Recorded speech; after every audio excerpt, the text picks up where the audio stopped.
Hey guys, quick update before we get into the lesson for today.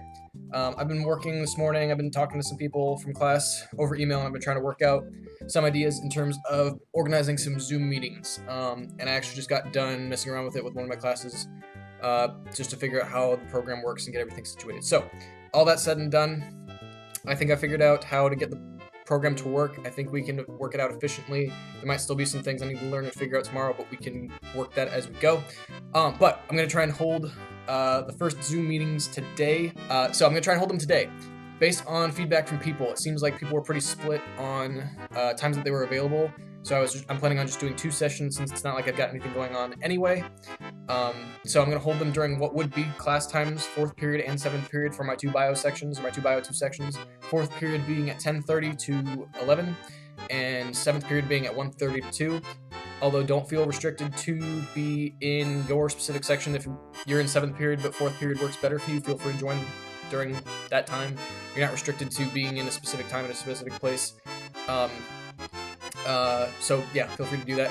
I'm going to post the link to the meeting along with this video in the morning, and I will be on at those times, and I'll try to make sure everyone can get on and access it appropriately if they're trying to. If we have issues with it, we'll workshop it. But I'm going to play around with that today. But today's going to be an option to test it out, see if it works. And then if you guys have any questions about anything from this week or just want to talk and say hi, because you've been locked in for the past month like I have, that's fine too. So we'll try it out today. I'll post the link. Let me know if you have any questions. I'm trying to think. I feel like I'm forgetting something. Can't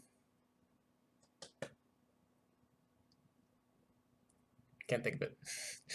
If I think of it, I'll let you know. But anyway, oh, I remember what it was.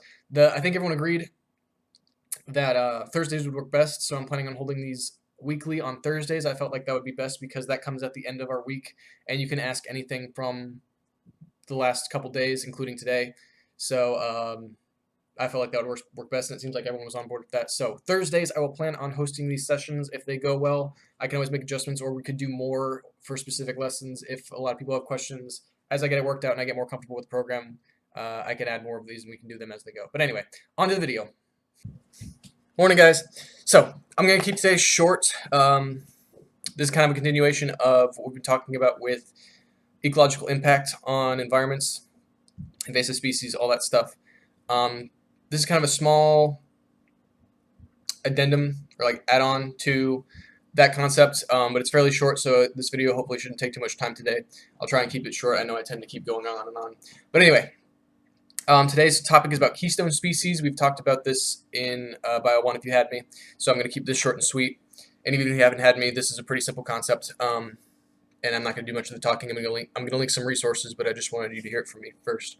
So a keystone species is essentially a species in an ecosystem that has a disproportionate effect on that ecosystem, which means for most organisms and most species, since there are so many different species in an ecosystem, if there's a major impact to a population, most of the time that won't have a grand effect on the population. It's obviously not good, but most of the time the population will be fine as a result. However, there are some species in an ecosystem that have a very, very large role to play in that ecosystem, and without that species, the entire ecosystem will collapse.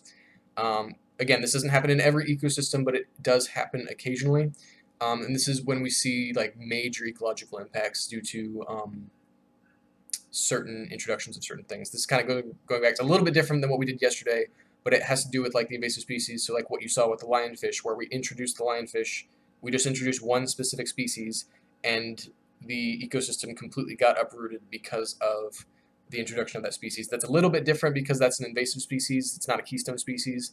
A keystone species is a native species that is important to that ecosystem. So it's not the addition of a species that invasive species was. It's more of the subtraction of a species and the impact that it has. So there's various different examples. I'll ask you to find an example for one of today's questions, but it should be easy to find one, and you can use one from the video that I'm going to link. So I won't go through explaining this, A, because it's already a long enough video as it is, and B, because again I've shown this in Bio 1 if you've taken it. So, but I will link this for the people that haven't or just forget. You don't have to watch the whole thing. It's a fairly long video, but they talk about Keystone Species and Trophic Cascades. It's from the scientist who coined the term and the ecologist who studied it. So they'll talk about a specific study that they did. They actually did a couple in that video, but there's one that they spend a good amount of time on. So skim through that. I will try to skim through it real quick and try to find timestamps. I know some people requested that to make it a little bit easier to sift through. So I'll look for timestamps in this video, and I will post those on the Google Classroom to let you know at what points they talk about specific examples or the definition of a keystone species or whatever it is that you need. So just do that for today. And then I'll let you know what is going on for people with Zoom meetings. I'm going to try Zoom meeting for people that have requested it today. If you decide later on that you'd like to join in on some of the Zoom meetings, I'm thinking about doing them on Thursdays. Still in the process of working out times. It looks like a lot of people are wanting to do it during class time, but I'm kind of mixed right now on people that want it during 4th period and people that want it during 7th period. So I might end up doing 2 sections anyway. It's still early today on Wednesday, so I'll have a definitive answer by the end of the day. But if you're interested, email me, let me know. I'm going to try and make this a weekly thing, and we're going to kind of see how this changes over the next couple weeks. And if there's anything else you'd still like to see, I'm still open to adding some stuff to make this simple for you guys. So I'll try to keep it short. I know it's another thing that some of you guys pointed out. I know I tend to talk a lot, so I'll cut this short. So watch the video, answer the question, should be pretty short, and have a good weekend.